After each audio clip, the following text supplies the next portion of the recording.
Well, it's part of a research center, so we have about 30 students, about 20, 25 undergrads, and about 5 or 6 grad students. So some of us do our research projects for our degree there, and the rest of the kids just volunteer their time because they care. Is this a hybrid?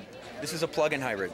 But this one's a little different than like the Prius or whatnot because this is at its heart an electric vehicle with a range extender gas engine. We have a Subaru 4-cylinder engine out of a Justy. We've got a custom CVT transmission, that continuously variable transmission that we make. Are you in on this project too, young lady? Actually, I do the transmission. So. You did the transmission? Yeah, not in this car, in the new car that we're working on. So I guess it wouldn't be too hard to change a standard Prius to one that you could plug in. The key is controls, because the control system in the Toyota is designed on charge sustaining. Our hybrids are charge depleting, so we want to deplete the batteries down to a certain state of charge. And the Prius wants to maintain the state of charge as much as possible. You know, average, how many miles you put on it? It's like 60 to 80,000, somewhere in that range. Really? And you're still on the same battery? Same battery, yeah. It has a battery pack with about 18 kilowatt hours of useful energy storage. It would take you about 6 hours to charge, 6 or 7 hours, and you would end up paying about 70 cents per gallon of gas equivalent. This is Peak Moment. We are living at a peak of human innovation, information, wealth, and health. But we're also at a peak of population and consumption, with rising temperatures and declining resources fueled by cheap oil and gas. Peak Moment Television, bringing you examples of positive responses to energy decline and climate change through local community action. Hi, welcome to Peak Moment. I'm Janaea Donaldson. I'm on the campus of the University of California at Davis, big, flat, sunny area, and as we drove in to the parking lot and parked in that hot parking lot, I thought there ought to be covers over these cars that have solar panels on them to generate electricity. If Professor Andrew Frank has anything about it, those cars are going to be doing more than that. I'm here with Andy Frank, who is the director of the Hybrid Vehicle Research Center here at UC Davis. Thanks for joining me. You're welcome. So Andy, what would you do with all those cars sitting there in the parking lot? Well, I can't do anything with them now, but what I'd like to see is that they all become what I call plug-in hybrids. And if they were all plug-in hybrids, they could be plugged into the sun instead of to the gas station. Hey, now, so we've got plug-in hybrids out there everywhere, is your vision. That's my vision. Right. And those plug-in hybrids, instead of being plugged in for gasoline for most of their travel, are plugged into the grid? No, they're plugged into the solar cell that's sitting on top where they're parked under. Okay. That solar cell will give them shade in the summertime. At the same time, it'll be collecting energy and filling their batteries up. So my calculations show that if you put solar cells on top on a collector and the car is parked underneath it, that solar cell is generating the equivalent of a gallon of gasoline every couple hours. Okay. Without any refining, without any emissions. Yay, so no carbon in the air, no costly oil coming from elsewhere on the planet. That's just right. Plugging it into the grid. Just plugging it to the solar panels, and of course, if the sun is not shining, you can plug it into the grid. Aha. So what you've got here is you're using all of our plug-in hybrid cars for little storage. You're using the batteries in them, right, to store our electricity. That's right. So these cars are storing the electricity that we collect from the sun. That electricity will be used to drive the car. But at the same time, if you drive home and you got still got a half a battery pack, you could power your house overnight. Really? So you could take that energy and put it back into the grid, for example, or power your house in an emergency if the grid were down. Is that what you're thinking? Well, what I'm thinking is you could power it every night with the sun. Really? You don't even have to use any electricity. Andy, that would mean that we would need less generating capacity than we now have. That's correct. I mean, ultimately? That's correct. That's the objective here. And if we did that, these plug-in hybrids would power our entire society, not only transportation, but your house. My goodness. Okay, so because I mean, the thought of running them both just from, well, solar, now obviously solar isn't going to work in every part of our country, every part of our world. Well, that's not quite true. It turns out solar can work in every part of the world.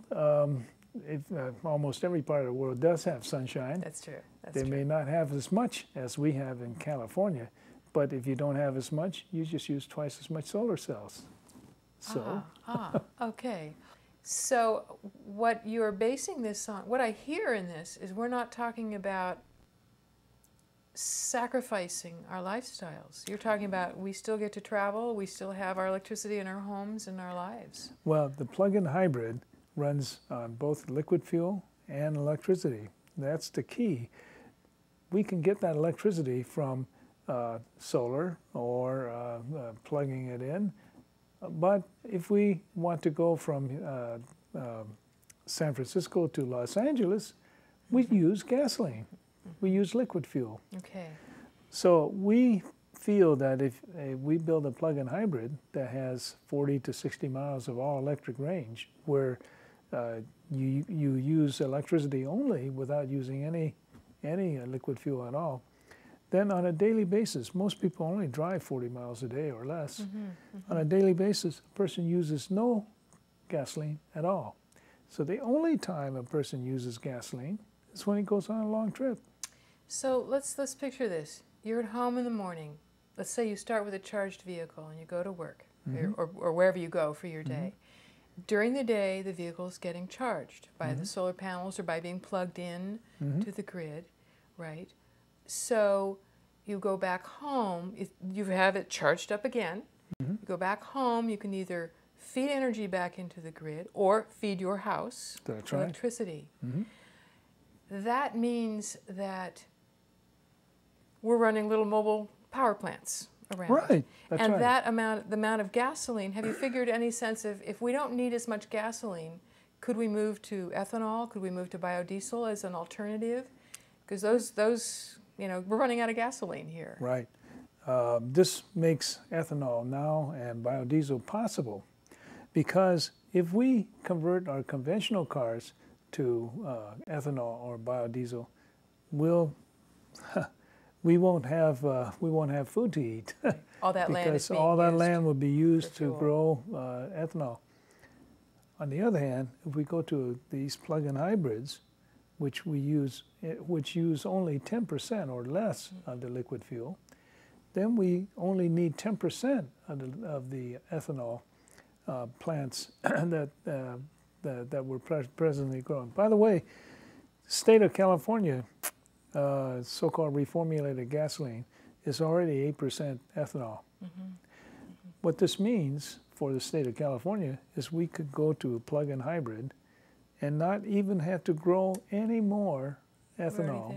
It's already there. That's right. We just don't blend it with gasoline. We use it directly. So Andy, how far out, are we talking, how feasible is this and in what kind of time frame? Let's start with the plug-in hybrid vehicles. We don't have those out there in the car lots yet. That's right. So what does that take? You've been working in the research, so what is a plug-in hybrid and how far away, what it will take to have it happen?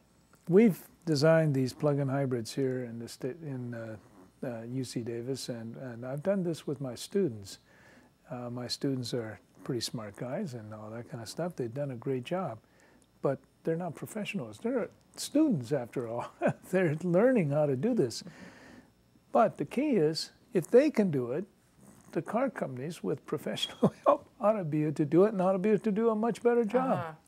In addition, the car companies should be able to, because if my students are doing this with technology that we buy right off the shelf, the car companies can do a much better job with better technology, stuff that isn't even yet invented, and produce it at a cost that would be comparable to a conventional car or less.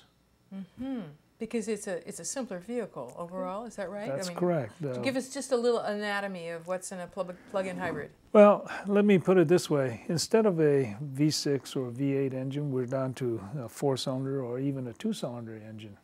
Instead of a complicated transmission that has over 2,000 parts, we're into a transmission that has 50 parts.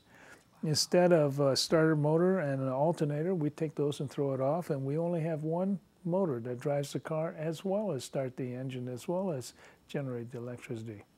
And a pack of batteries. And a pack of batteries, yeah. The pack of batteries, however, this is the key, modern batteries will last the life of the car, 15 years and 150,000 miles. So that's even without any new advances in technology and batteries? No advances in technology needed. So, I mean, why don't we have these right now? Car companies, we have to drag them into this kicking and screaming. And the reason why is car companies fundamentally do not want to change from what they're doing. They much rather, as a matter of fact, I just read an article this morning. It's a little disturbing to me. UAW is worried that we're going to be building hybrids and smaller cars. And the reason why they're worried is because the only cars the American car companies can make money on are the big SUVs.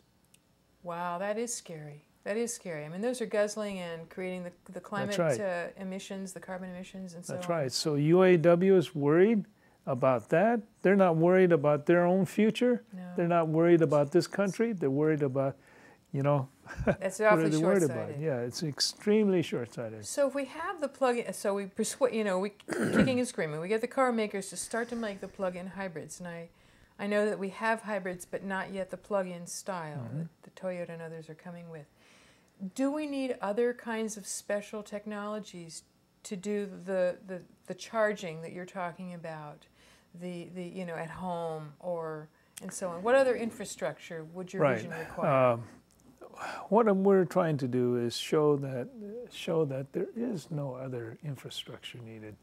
The infrastructure that we currently have, the plugs on the wall and the gas stations at the corner. A standard regular electric plug, nothing special? Regular standard plug is good enough. That's what we're trying to show. We want to show that you don't need a special plug. We use the standard plug, and you can go to Ace Hardware and buy what is called a ground fault interrupter, and the ground fault interrupter is something that will make that plug safe even in a driving rainstorm. Okay. So you put a ground fault interrupter on a plug in. By the way, every garage is by law required to have a ground fault interrupter plug. So that means every garage is safe already. But you may want to charge in a parking lot, or you may want to charge in a you know, somewhere where it's raining or something. Right. So you need a ground fault interrupter, but you can buy that at Ace Hardware for $6. And that's the same thing that you would use when you want to go and charge off the solar panels that are in the parking lots in future? That's correct, because that solar panel still makes 110 volts, and if you don't have a GFI circuit breaker, it could be dangerous. So we want to make this thing absolutely safe, that any dummy who comes in and attempts to plug it in to be completely safe. You talked about going home and that you could have stored enough electricity in your batteries to run your home. Yes.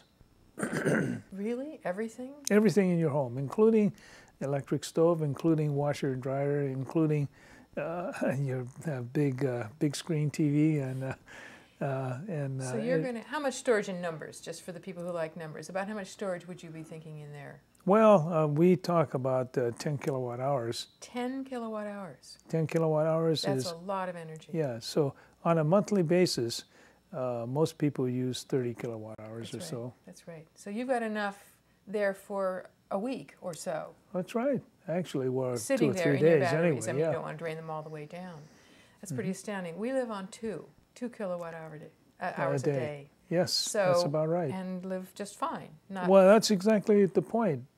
So there's enough energy in these batteries to not only drive the car, but power your house. So my question is, when you come back home at the end of the day, you know, you've used some of your battery energy to get home, but you've got some left over, say for your house. Do you plug back into the grid and just use standard grid as you normally do? Is that how How would I get electricity for my house from the batteries? From the batteries.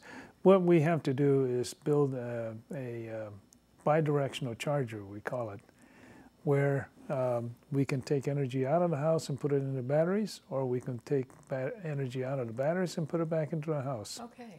Okay. So it's a bi-directional charger, and you plug it in, and depending on whether you need energy or whether you have excess energy you want to give it to the battery, the switch is thrown, essentially. And the way we envision that switch is that switch should be in control of either the homeowner or it should be in control of the power company.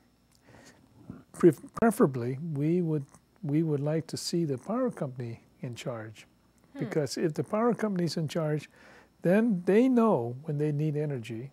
They know when they have excess energy. If they have excess energy, they can put it in the batteries. If they need energy, they'll take it out of your batteries. But our studies have shown that the current way we generate electric energy, we actually waste energy, because once you generate energy in a conventional electric grid system, if it's not used, it's wasted. It's because there's no place to store it. That's right, like at 3 o'clock in the morning. Right. So we're wasting energy just to keep the system balanced. If we have batteries, we had something to put it in, then we could store it in the batteries. And that's where the plug-in hybrid comes in. It provides energy storage for the entire society if you would have millions of plug-in hybrids. So your picture is a distributed system where everybody with the plug-in hybrids are storing that energy and feed back to everybody. That's right. Which is very egalitarian of you to think of it that way. That we're all we're helping each other, if you wish. That's a nice way to see it. And this way, you're helping your neighbors without even thinking about it. So that's the key to the plug-in hybrid. Why did you get involved? How did you get involved with hybrids? I mean, why this? Let me back up. Why this idea? What are we trying to move towards? Using electricity instead of gasoline. I mean, why do this now? Well, because we're running out of oil, number one. And number two, we have a major problem looming ahead of us, and that's global warming.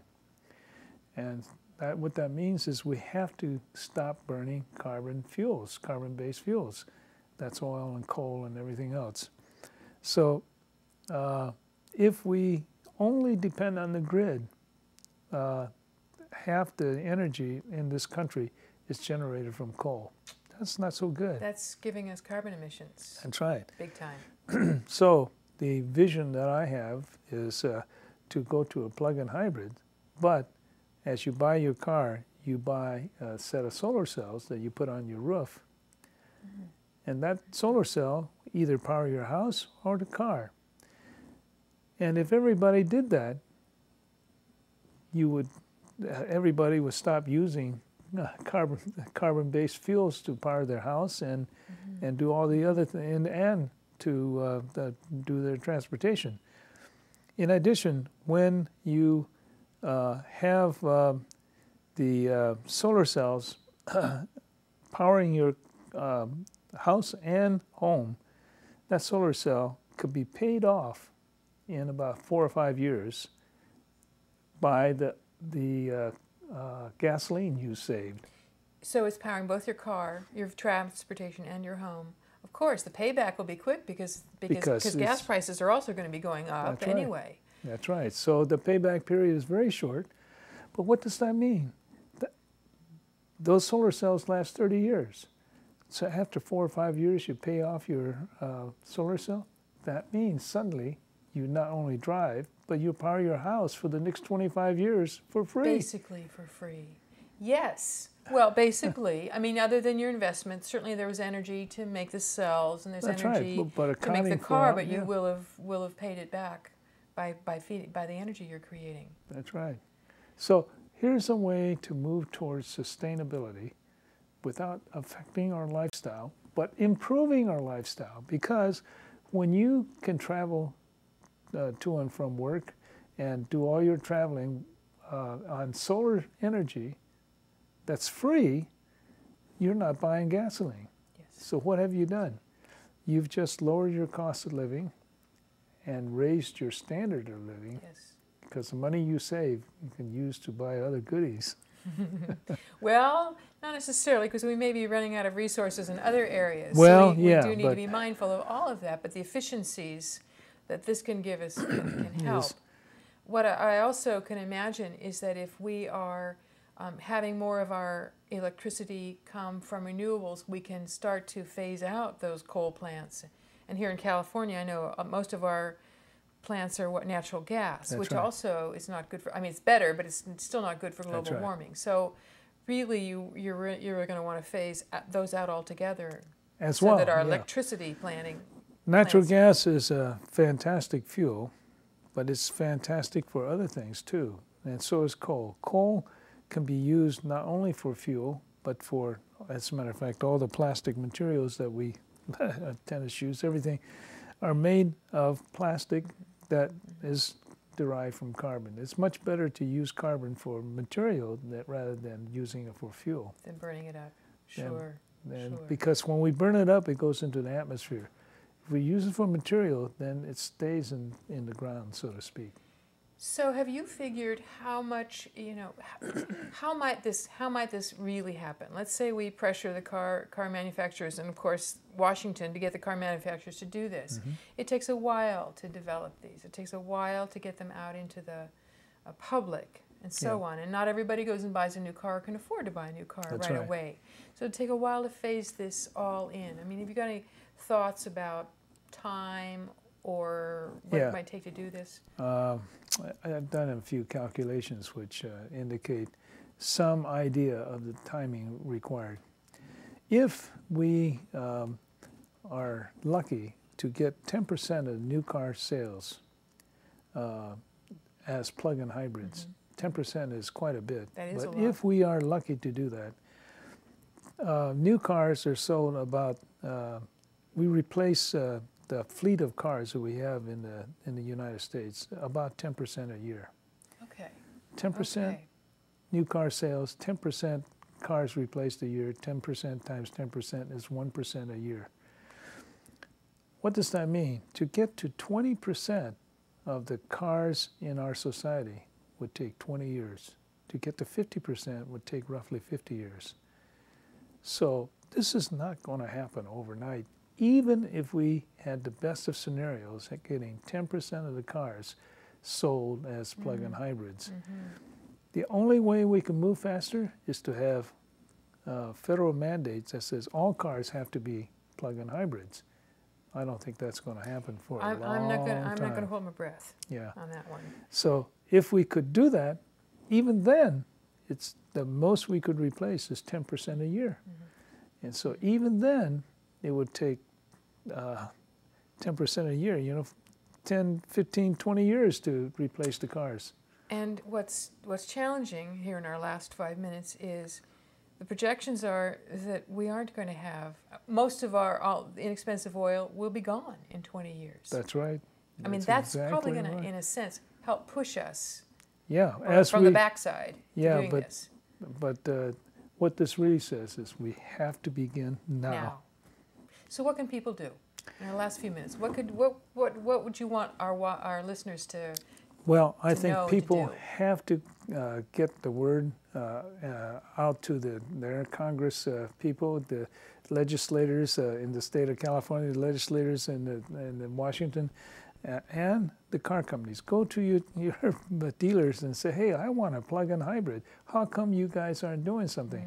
If enough people say that to their dealers, enough people say that to their congressmen, enough people say that to the people in Washington, we can see a change. But this has to come from the grassroots, because to get the car companies to do something is very, very difficult, because it's an investment on their part. These are big companies, and the only influence we as people have is grassroots demand for the idea. Yes, yes, which assures them in some sense that yes, we'll buy these. Yes, we want these. That's basically what we're saying. yes, if you build these, we'll buy it. And it sounds like if we have the plug-in hybrid and this two-way charger, which probably is nothing magical to No, this it's at all, absolutely nothing and so magical. on. We're talking about, of course, new sustainable businesses Mm-hmm. in the production of these things anyway. Oh, absolutely, yeah. All of these, don't forget the windmills, don't forget the solar cells, don't forget the installation guys, don't forget the guys who maintain all this stuff. Right. So we are building jobs and infrastructure. Well, I want mine. I want my plug-in hybrid because I can imagine how good we would all feel knowing that we're all being more self-reliant. We're not putting more carbon into the air. Yes. What this moves, what this does is it moves this nation towards sustainability, but one person at a time. Mm-hmm. That is to say, individually, we're achieving sustainability. And if enough individuals achieve sustainability, the nation becomes sustainable. And the nation and the world, because the First bottom the line nation, is then the world, right? we all have to do that for this planet and humans to continue in any That's correct. real way, since we are putting so much pressure on her. And climate change is telling us it's time to move. Yeah, that's right. We're doing bad things to Mother Nature. Not good. Yeah. Yes. Well, I thank you very much for this conversation. Any last bits of advice or magic things that you've learned with working with your students? Anything? Well, I find that my students get the message as soon as I begin to talk about it. But this message has to get out to more and more people, and that's the purpose. The reason I'm here. And the more people hear about this, the more pressure we will bring to bear on the legislators and the government agencies and the car companies. Because in the end, the car companies have to want to do this. Yeah. So we got to drag them in, kicking and screaming. You take them, Andy. You grab those guys and say, we want these and we can do this. If my students can do it, of course you can do this. Right. I like that. That's a great message. Thank you very much. You're watching Peak Moment, Community Responses for a Changing Energy Future, and I'm with Andy Frank, and we are indeed going to have a changing energy future, driving our little plug-in hybrid electric vehicles and storing the sun. Thank you for joining me. Join us next time.